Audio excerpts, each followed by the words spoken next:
at Dark Black One on Twitter, I'm seeing a lot of speculation. I'm seeing a lot of conspiracies being thrown out there by the B1 family, the foundational Black American ADOS family. I'm seeing a lot of speculation being thrown out there. So I pretty much disagree with all of it. And in this video, I give you a breakdown of what my take is. Because a lot of the stuff that I'm seeing, a lot of the conspiracies that are being thrown out there, to me are just very immature, and it's just not well put together, not well thought out. So this may be a video you disagree with. This may be a video you're going to put some comments under here and say, hey, you know, whatever, whoopty whoopty. I really don't care. You know, I'm going to say what I feel. I kind of got inspired by the Chief X video, but I'm kind of building on some of the same things that I've noticed. Now, there's a lot of bad information about the Nipsey Hussle case being flat out made up.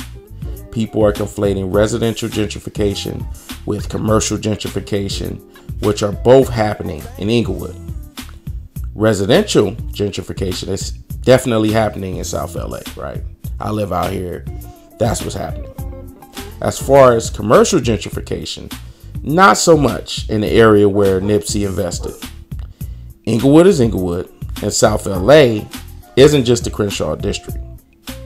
In the Crenshaw district, you have more Black businesses than any other part of Los Angeles. There are several Black businesses in the area, like Jackson Limousine, that hand out free turkeys every Thanksgiving.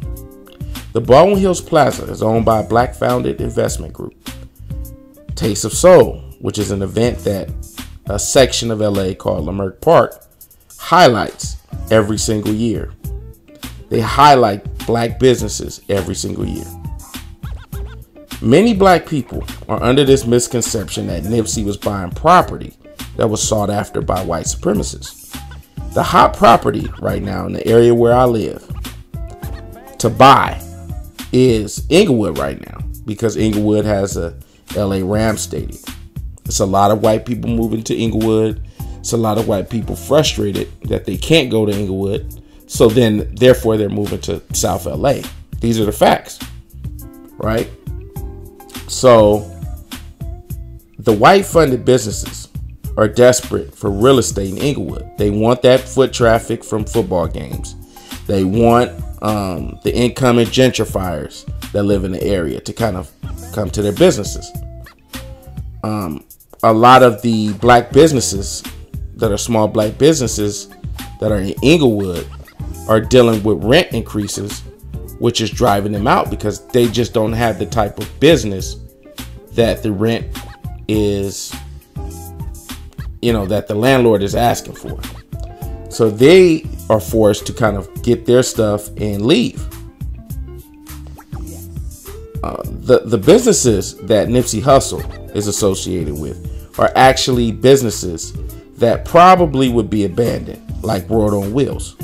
World on Wheels was an abandoned business that closed due to the stigma and history of gang rivalries and gang violence that happened there. World on Wheels is a skating rink. Now, after Nipsey buys it, a lot of people are nostalgic. They're coming back with the kids, and little to no violence occurs at World on Wheels. It appears to be revitalized and doing great since its opening. So I really find it hard to believe that a white supremacist real estate developer who is in the area looking at properties would hire someone from his own hood to be his killer. You know, how would that conversation go? Wouldn't they hire a professional hitman to take out the biggest Black business groups who are in the area that they compete with on a larger scale in Los Angeles? Right? The ones who they go to, you know, the government releases a project and so many people get in, and as a set aside, these big black business groups who are actually trying to get properties in the area, when they go after them instead of just a rapper who bought a few properties here and there, you know, that's not to discount Nipsey. He's done phenomenal. It's more than any other rapper in history for his own community, other than Jay Prince. Jay Prince does a lot of good work. You know, how come they haven't came after him? He's done a lot of things. He purchased apartment buildings. He takes care of a lot of people in his neighborhood. So Jay Prince is cut from the same cloth. So I don't get how, you know, people are coming up with this thing like there's some kind of real estate developer who's coming hunting Nipsey Hussle down. So, I mean, is it possible? Absolutely. It's very possible. Okay, so let's move on. Let's keep going. But there was a situation where he got threatened. He got threatened at a video shoot. And my whole take is two things can be true. He could have been threatened by someone that wanted to murder him at the music video with DJ Khaled and John Legend. Who is this mysterious person or group that threatened him? I don't know. Only Nipsey knew. But he doesn't have the chance right now to explain it. It also could be true that this Eric Holder guy was a hater within the same gang Nipsey was from. You know, someone who just didn't like him, didn't like the respect that he got, his rank. He probably just, you know, looked at Nipsey, resented the success Nipsey had because in a way it reminded him of his failure. We all know crazy, dusty, violent, jealous Negroes like this in the hood, especially if you was raised in the hood. It's certain people from your same crew that will rob and kill you if they know where you live. He could have desperately wanted to kill him because of envy, or maybe it could have been mental health problems, which I don't really know. I don't know. That's kind of a stretch with the mental health problems because he got found at a mental health facility. That's kind of suspect, but maybe he was thinking he was going to get off if he could use that mental health angle, sort of like white supremacists do. I don't know, right? But what about the getaway driver? How come she ain't getting arrested? That's hella fishy. From what I've read following the case, she'll be used to give testimony against Eric Holder to help the prosecutors make a strong argument to convict him of murder. I know it's suspicious as hell, it really is, but these are the facts being presented. From what I hear, a girlfriend of Eric Holder, her house was shot up. It could have been my neighbor, but I will get on that later. These kind of unprovoked killings happen all the time to innocent people in the neighborhood. As far as a celebrity, it happened to the late singer Selena. She was murdered by a jealous maid that she hired. So a lot of people kind of turned to the conspiracy theories because, you know, she was such a popular, beautiful celebrity that was, you know, rising the ranks. So in the Latino community, it was a big speculation that there was some kind of conspiracy behind it. Also, when Aaliyah's plane crashed, there was a lot of speculation to who was behind the plane crash. They were even blaming Dame Dash. You know, she was a blood sacrifice. My whole premise is simply, I don't know why or who sent this man to murder Nipsey Hussle. And many of these conspiracy peddlers, they don't know what caused this or why this happened either. We still aren't clear on what was the motive behind his murder and many other homicide victims, i.e. the Kanika Jenkins case. Remember, all of the speculation on the internet with no actual facts. You could try to put the government spin on it because they have assassinated so many strong black men before. But if the government really has something to do with it, what would be the motive to kill him? If Nipsey was considered a threat, like starting a black gun club and making it national, like the Black Panthers, that would seem plausible. Now, according to the rapper Daylight, he did this Instagram live, who's a member of the Grape Street Watts Crip gang. He was saying that Nipsey was trying to quell the gang rivalries in Watts. I believe the Grape Street Crips and the bounty hunter at Watts. He was trying to mend the fence, even riding a local rail bus with some of the local gang members to kind of build on solutions. So maybe the government kind of saw that and decided he was going to be murdered for that. If that is true, then why haven't they come for local gang leaders who participated in that peace rally vigil for Nipsey's death? From everything that I saw, the gang peace rally, it went well, it went smooth. If the government was using gang members who were informants to cause dissension and disorder within, the community, wouldn't they send an agent to that rally, that Nipsey Hussle rally, just to bust a gunshot and keep the black on black crime narrative going?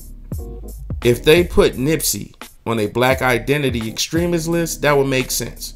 That could be possible also.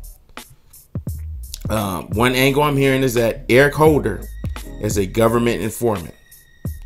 Now, a government informant and a police informant that works a deal with the state prosecutor is not the same thing. Take the Tekashi 6ix9ine case, for instance. He had a RICO case. It's a federal case. He's a federal informant.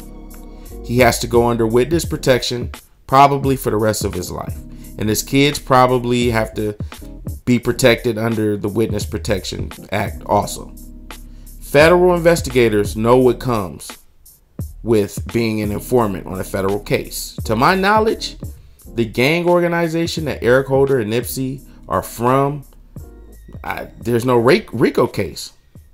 The feds were monitoring Nipsey like a hawk because, he did this rapping. He was kind of throwing up 6-0 every video, and they were watching him. But they knew that he was a legit, clean businessman in the community because nothing ever came up. They had no case on him. The Eric Holder guy was not in federal witness protection to be classified as a government informant. If Eric Holder was a government informant, him and his family would have been protected from retaliation violence, but they weren't.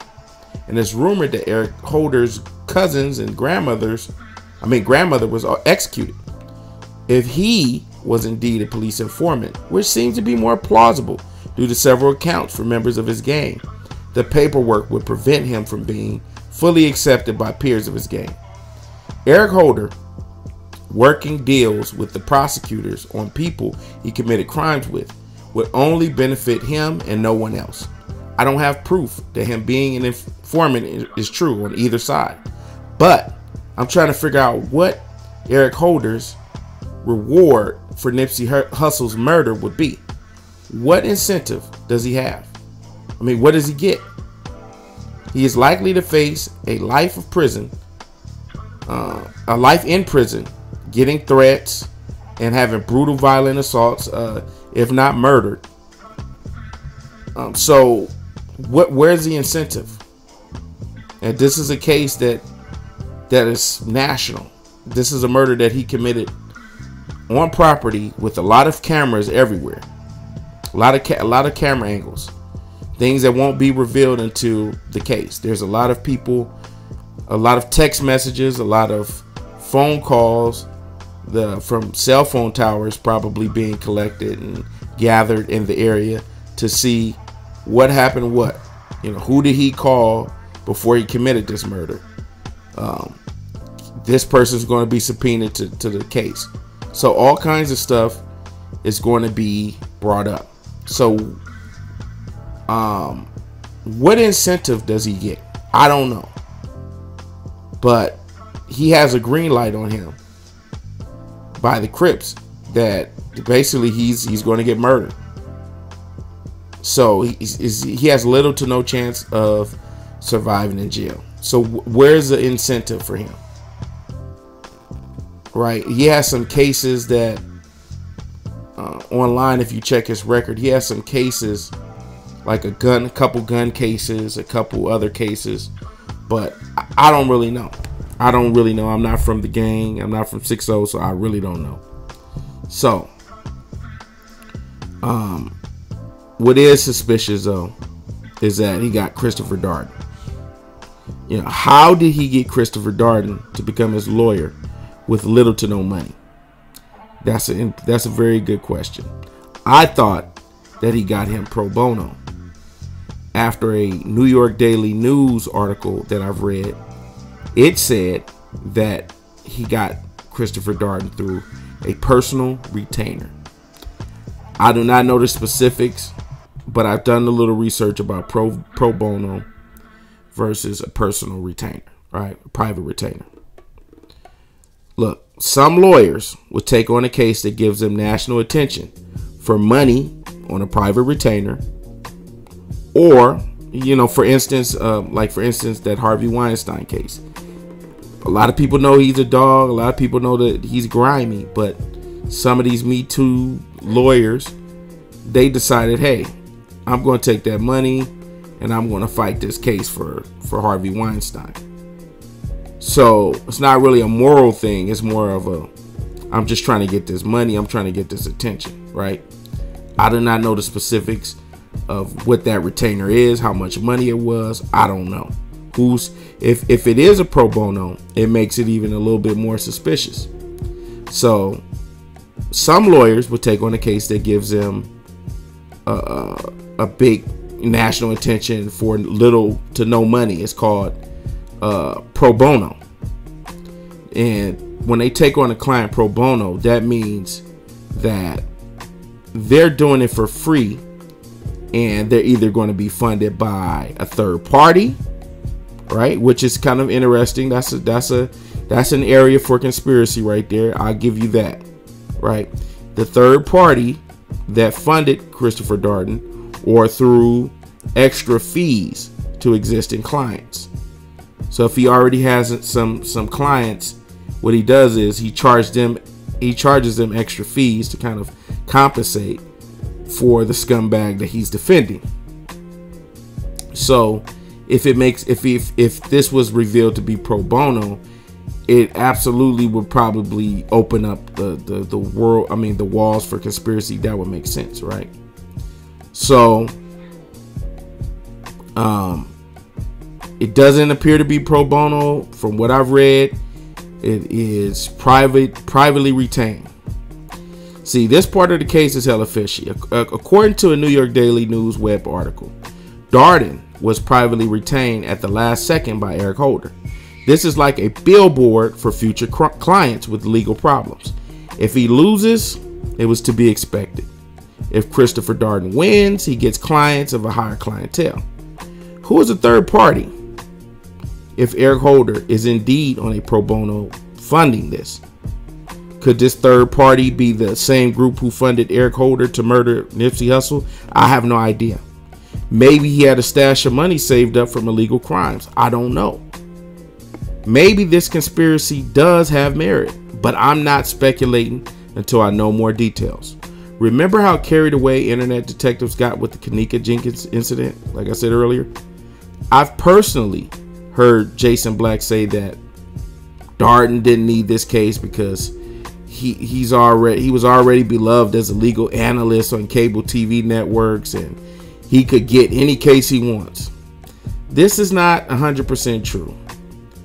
Darden is a law professor who occasionally gets hired or invited to give legal advice on cable television networks. He has co-written several legal thrillers, one of them which include a behind-the-scenes account of the O.J. Simpson case called In Contempt. In the O.J. Simpson case, he was a prosecutor. Now he switched his career to becoming a defense attorney. If Jason Black says he didn't need this case to have popularity and clientele, then which popular cases has Darden been a part of since the O.J. Simpson case? I can't find a case he's done in the last 23 years that is even comparable to the O.J. Simpson trial. This is another reason I'm vehemently against some of these baseless conspiracies. Let's say Eric Holder's grandmother, girlfriend, or cousins were neighbors of mine, because I actually live in the gang territory. There's no telling if I resembled his murdered cousins or if I was in proximity to the killings that happened. People are really upset. They're highly vexed. They're in pain. And a lot of brothers are kind of looking for any reason to go after somebody who they think may be associated with them. So creating these conspiracy theories, it doesn't really affect the person who's behind the mic on the YouTube, because their life isn't at risk for the baseless narrative that they come up with. Gun violence may be something you think, hey, you know, the white supremacists, they keep making that up to kind of make black people look bad. But if you live in the ghetto, you live in the hood, you understand that it's always a possibility. I follow the Los Angeles Times homicide reports. They had this like page where I believe it's called the Homicide Report by LA Times. I follow that, and I also kind of follow what happens at these LAPD police commissions, where you could kind of go, they open it up to the public, and you could criticize the police chief. You could just call them out. It's a lot of pertinent information that's very valuable when you go to those commissions, police commissions. So these senseless killings, they do happen to people who are at the wrong place at the wrong time. And the pain hurts. It cuts like a knife. It cuts deep. But seriously, think about each scenario from an aspect of reality. They killed MLK because he was attempting to get black people aware of the liberal kind game, and he was about to preach about reparations. They murdered Malcolm X because he was no longer attached to the Nation of Islam. That made him an easy target, and he was starting to become too powerful of a leader for the black community. Nipsey had some great ideas for the community, and he executed them like Vector 90. But if they murdered him, wouldn't they go after the person he co-founded the project with also? Or at least, at bare minimum, has a co-owner of the project announced any threats on his life? Another narrative is that LAPD could have been behind this murder. I live in the area that the 77th Street Police Division patrols. It's known as Ghetto Side. I've read a book about this police division by Jill Leovy. It really opened my eyes. Anyway, there's a video floating around of the cops harassing Nipsey Hussle at his shop. They indeed were harassing Nipsey at that time for no reason. This video is approximately 2 to 4 years old. Nipsey was an underground rapper at that time, just starting to kind of become popular. He wasn't Grammy nominated Nipsey. Between those few years, Nipsey built a lot of momentum among many white social media influencers. He started to become a novelty because of the knowledge he possessed. Here you have this gang banged out dude with tattoos everywhere, breaking down the importance of equity and talking about investing in cryptocurrency and foreign markets. He was doing international deals and was getting Forbes magazine interviews for his financial knowledge. He was featured on Gary Vee's YouTube channel. He was building his Marathon clothing brand and forming partnerships with bigger corporate conglomerates that could help his independent businesses grow. Both Atlantic Records and Puma were business partners with him.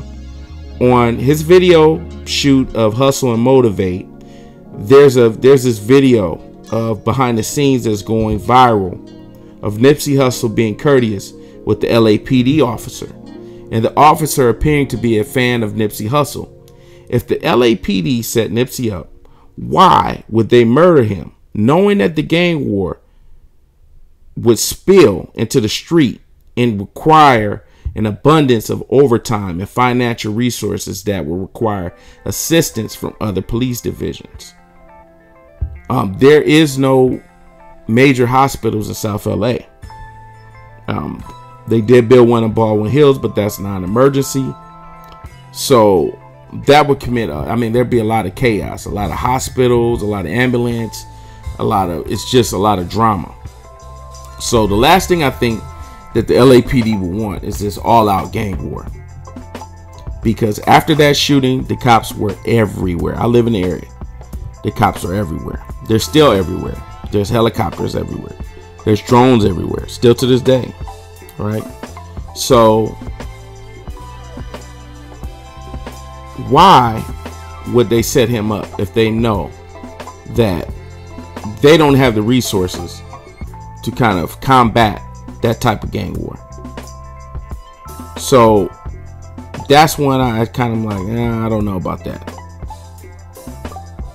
Besides that, at the video shoot where Nipsey, his life was threatened, the John Legend and DJ Khaled video that he shot in Inglewood at a parking structure, he allegedly hired off-duty officers for protection, police, and especially LAPD. They have their issues with white supremacists and malicious officers, but I find it difficult to believe that they would want to kindle a gang war when at every police commission they brag to the point of near exaggeration of how they kept the street violence down. They pull out all these statistics and saying all these statistics that say gang violence is down, and then they go hire an alleged informant to from their gang to start a bloody street war. Wouldn't they hire a gang member who's an enemy of the Rolling 60s? Once again, these conspiracies are not well thought out. If they were indeed responsible for his death, only time will tell. But one thing is for sure, us that are impacted by Nipsey's death are responsible for carrying on his legacy. Now, Big U, he's always been doing great work for this area, even before Nipsey's untimely demise. Kind of one of the reasons why Nipsey got a lot of backlash from the LGBTQ was because he was praising Big U's work in this community with young black kids, turning these young black boys into young black men. And that was a lot of outrage towards Nipsey Hussle because he was praising Big U. So Big U is doing a lot of great work. He's the one that's behind Nipsey's the Nipsey Hussle vigil, with all the gangs coming together and him trying to work on solutions to kind of unify black men and get over all of this pain of losses that were similar to Nipsey Hussle's that weren't celebrities. And let's kind of get over this pain and let's try to work on healing the trauma. Now, some people are going to be with it, some people aren't. But I say that to say that he's following Nipsey Hussle's legacy. He's making it happen. He's somebody that knows he has the power to do something, to change something, and he's making it happen. All right.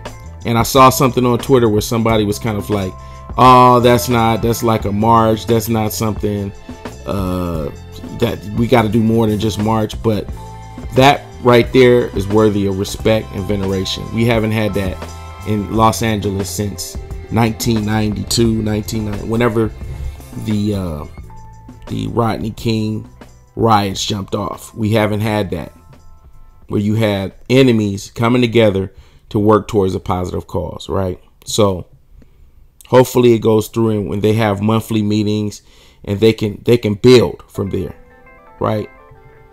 And now that's a real threat. Okay, that's a real threat. That's something worth, when you have black gangs talk about unifying and getting on code, that's something that the government will definitely come after you for. So a lot of people are out here talking bad about Nipsey, right? Oh, he should have just been helped the hood, but he should have helped them at a distance, right? Now, that's not to be condemned. That's not to be condemned. We can learn from Nipsey's actions. His decisions built generational wealth for his family for many years after his death. His fiance and children, they have to wake up this Christmas. They have to wake up on their birthday knowing that their father's never coming back. His parents and siblings have to live their life suffering, grieving every day. Let's talk about the positive actions of Nipsey Hussle instead of conspiracy. And another thing, let's just say I'm 1,000% wrong and I'm incorrect. Instead of me believing that there was a dispute inside of Nipsey's store which made the killer feel embarrassed in front of other people, and Eric Holder came back to retaliate for being embarrassed. He came back and he murdered Nipsey in cold blood because he's a hyper emotional, dusty, violent dude. Let's just say there's some more nefarious individual behind the brutal murder of Nipsey Hussle. If this group or person gets revealed, what actions will you personally take to avenge his murder?